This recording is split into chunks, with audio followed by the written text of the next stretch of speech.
Je suis le docteur Michel Delorgeril du CNRS à Grenoble. Ma spécialité est la cardiologie, le cholestérol et les médicaments contre le cholestérol.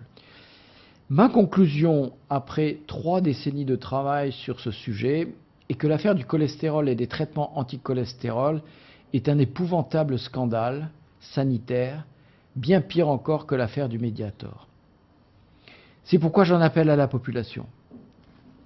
Quand vous aurez entendu ce qui suit, je pense que vous conviendrez qu'il est urgent que les autorités de santé réunissent enfin un comité de vrais experts, vraiment indépendants de l'industrie pharmaceutique, pour réexaminer les données scientifiques existantes, objectivement, et revoir si nécessaire les recommandations officielles sur les traitements visant à diminuer le cholestérol.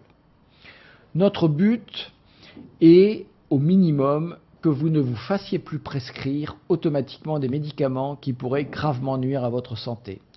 C'est pourquoi je vous demande d'appuyer la pétition que nous organisons auprès de l'assurance maladie et de l'Agence nationale de sécurité sanitaire de l'alimentation, de l'environnement et du travail. Car non seulement les médicaments contre le cholestérol ne sont pas efficaces pour réduire la mortalité cardiovasculaire, mais surtout, ils sont toxiques. Il n'y a plus de doute aujourd'hui. Les plus récentes études scientifiques indépendantes indiquent que les médicaments anti-cholestérol pourraient augmenter le risque d'hémorragie cérébrale. Ce sont les résultats de plusieurs études depuis le milieu des années 2000. Avoir un cholestérol bas ou abaissé par un médicament augmente le risque d'accident vasculaire cérébral hémorragique, un accident dramatique qui peut vous laisser hémiplégique, c'est-à-dire paralysé, et même vous tuer. Deuxièmement, ces médicaments augmentent le risque de cancer. Une multitude d'études ont montré qu'avoir un cholestérol bas augmentait le risque de cancer. De plus, des essais cliniques avec des médicaments ont montré une augmentation des cancers chez ceux qui recevaient une statine par rapport à ceux qui recevaient le placebo, en particulier les cancers du sein. Ces médicaments augmentent le risque de déclin cognitif lié à l'âge, autrement dit, devenir précocement handicapé mental, voire démence, c'est la fameuse démence d'Alzheimer. Ces médicaments augmentent le risque de diabète, jusqu'à 70% d'augmentation du risque après la ménopause. Et même en l'absence d'effet sur le diabète, les statines augmentent les syndromes de résistance à l'insuline, aussi appelés prédiabète. Ces médicaments augmentent le risque de devenir aveugle. Ils augmentent les risques de troubles de la sexualité dans les deux sexes, et notamment, ils provoquent plus d'impuissance chez les hommes. Ils augmentent les risques de problèmes rénaux, et cela de façon proportionnelle aux doses de statines administrées. Ils augmentent les risques de problèmes musculaires, tendineux et ligamentaires. Les experts parlent de plus de 50% de réduction de la capacité d'exercice. Ils augmentent les risques de pathologies articulaires inflammatoires. Alors, si vous prenez vous-même des médicaments contre le cholestérol, ou si c'est le cas d'un de vos proches, signez de toute urgence notre pétition en cliquant ci-dessous pour demander aux autorités de réunir des experts vraiment indépendants pour réexaminer les autorisations de ces médicaments. Ce que je vous dis est très sérieux. Depuis des années, je me consacre à la recherche sur le cœur et la prévention des maladies cardiovasculaires et des cancers. Avec d'autres experts dans de nombreux pays, nous considérons que les firmes pharmaceutiques ont dangereusement minimisé les effets secondaires nocifs dus aux médicaments contre le cholestérol et que tout est fait aujourd'hui pour masquer la réalité de cette toxicité. Un autre problème est que ces informations vitales pour les médecins et leurs malades sont aujourd'hui occultées dans la presse médicale et presque ignorées par les autorités françaises. Mon but n'est pas de vous faire arrêter vos médicaments, cela doit être discuté avec votre médecin. Mon but est d'obtenir en urgence un comité d'experts indépendant des industriels et groupes de pression afin de réexaminer les recommandations concernant le cholestérol et les médicaments contre le cholestérol. C'est pourquoi je vous demande de signer la pétition ci-jointe à la Caisse nationale d'assurance maladie et à l'Agence nationale de sécurité sanitaire. Il y a vraiment urgence. Car au bas mot, près de 7 millions de personnes en France sont aujourd'hui traitées avec ces médicaments contre toute logique scientifique et médicale. Comment la profession médicale peut-elle faire une telle erreur sur le cholestérol et les médicaments anti-cholestérol? La première raison est l'influence de l'industrie du médicament. Les statines, qui sont le principal médicament contre le cholestérol, constituent un des tout premiers marchés du médicament du monde. Loin devant les antibiotiques, les antidépresseurs et la plupart des antihypertenseurs et des chimiothérapies anticancéreuses. Il a rapporté Ce marché, ces 20 dernières années, 300 milliards de dollars aux firmes pharmaceutiques. Des intérêts financiers gigantesques sont donc en jeu et certains sont prêts à tout pour occulter la vérité, y compris faire publier de très nombreuses études biaisées, invoquant faussement une efficacité des médicaments anti-cholestérol. Ces erreurs et ces manipulations, je les ai montrées dans mes livres et mes publications scientifiques. Et personne n'est venu me contredire à ce jour, me montrer où je me trompais. La deuxième explication est qu'il est très courant en médecine que de graves erreurs dominent toute la profession sur de très longues périodes. Il a fallu des décennies pour qu'on reconnaisse que le tabac était la cause de 95% des cancers du poumon. Plusieurs décennies pour interdire l'amiante, dont beaucoup de médecins liés à l'industrie niaient les dangers. 35 ans pour sortir le Mediator du marché. La question des médicaments contre le cholestérol n'est qu'un cas de plus, sauf qu'il concerne cette fois des centaines de millions de personnes à l'échelle mondiale.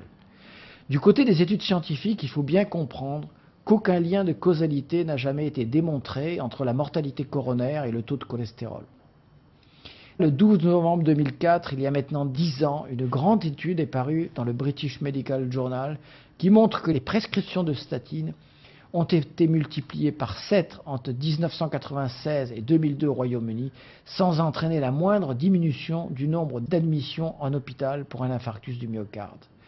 Le 14 janvier 2008, la publication des résultats de l'essai ENHANCE aux États-Unis sur 2 molécules prescrites à des millions de patients pour faire baisser le cholestérol, la simvastatine et les étimibes, a montré une totale inefficacité pour empêcher les lésions d'athérosclérose. Ces médicaments n'ont eu aucun effet protecteur sur les artères. Cet essai ayant été conduit chez des personnes porteuses d'une hypercholestérolémie familiale, les personnes qui devraient profiter le plus des médicaments anticholestérol, les investigateurs et le sponsor ont essayé de cacher les résultats négatifs de cet essai, démontrant clairement que l'existence de conflits d'intérêts pouvait induire des comportements aberrants de la part des industriels et aussi des investigateurs, médecins et scientifiques travaillant pour les industriels. Mais ce n'est pas nouveau. Depuis que le cholestérol a été découvert, les scientifiques sérieux affirment qu'il ne provoque pas les maladies cardiovasculaires. Selon les données de la grande étude sur le cholestérol, dite étude de Framingham, il n'y a pas de relation nette entre le cholestérol et le risque d'infarctus chez les personnes de plus de 50 ans et chez les femmes. Pour les personnes qui ont déjà fait un accident cardiaque, on parle dans ce cas de prévention secondaire, 3 essais sérieux ont été réalisés pour diminuer drastiquement les graisses saturées d'origine animale, remplacées par les graisses végétales et ainsi faire baisser le cholestérol. C'est l'étude d'Oslo qui n'a montré aucune différence significative entre les groupes, l'étude de Londres qui a montré une mortalité cardiaque absolument identique dans les 2 groupes, avec ou sans régime contre le cholestérol, et enfin l'étude de Sydney qui a montré une forte augmentation de la mortalité dans le groupe qui suivait le régime anticholestérol. Mais la vraie catastrophe sanitaire a commencé lorsqu'on a voulu faire baisser le cholestérol chez des patients de façon artificielle avec des médicaments, d'abord avec les médicaments dits fibrates, puis avec les statines. Mais malgré cette incroyable accumulation de preuves, sans doute n'y a-t-il aucun autre domaine médical où l'arnaque soit aussi visible et énorme que dans l'affaire des médicaments contre le cholestérol. Des millions de patients continuent à se voir prescrire ces médicaments inutiles et toxiques. L'industrie pharmaceutique et les médecins qui lui sont liés ont tout fait et continuent à tout faire, hélas avec l'aide des médias, pour empêcher que la vérité n'éclate au grand jour. Plus important encore, si la profession médicale dans son ensemble reconnaissait soudain les faits, imaginez le nombre de procès qui risqueraient d'être déclenchés. Le moment est venu de faire tomber les masques. En nous y mettant tous ensemble, nous pouvons forcer les autorités de santé à agir, enfin, sur ce sujet. C'est pourquoi je vous demande instamment de signer la pétition ci-jointe. Si nous ne faisons rien, le système actuel, avec toute sa corruption, peut encore tenir des décennies. Des millions de patients, dont vous-même ou des personnes qui vous entourent, continueront à être dans la plus grande incertitude, n'osant pas s'opposer aux consignes de leurs médecins, ni aux protocoles officiels. Elles continueront à prendre des médicaments qui les empoisonnent. Ne laissons pas continuer cette situation insupportable. Rebellez-vous. Exigez des autorités sanitaires qu'elles revoient leurs consignes. sur la seule base des travaux scientifiques indépendants. Il ne manque pas concernant le cholestérol. En agissant tous ensemble, nous pouvons aujourd'hui mettre des coups de boutoir dans le système et faire jaillir la vérité pour tous. Nous sauverons des vies. C'est pourquoi je vous demande de signer la pétition ci-jointe. J'appelle tous mes confrères, médecins responsables, exerçant leur métier avec conscience et dans le respect du serment d'Hippocrate, à relire de toute urgence la littérature médicale indépendante au sujet du cholestérol, à revoir leurs prescriptions concernant les statines et autres médicaments contre le cholestérol et à signer eux aussi notre grande pétition.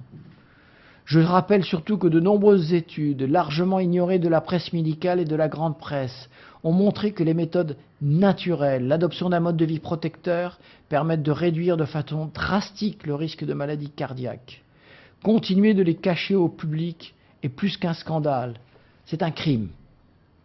Ce n'est pas le cholestérol qui provoque l'infarctus et l'accident vasculaire cérébral, c'est la mauvaise alimentation, la sédentarité, le mode de vie délétère, le tabac, la pollution atmosphérique qui donne de l'hypertension, du diabète, de l'athérosclérose. Si je choisis de consacrer ma vie à la médecine, c'est pour le bien des patients. Ma conscience m'oblige aujourd'hui à parler tout haut pour dire la vérité sur la propagande tournant autour du cholestérol.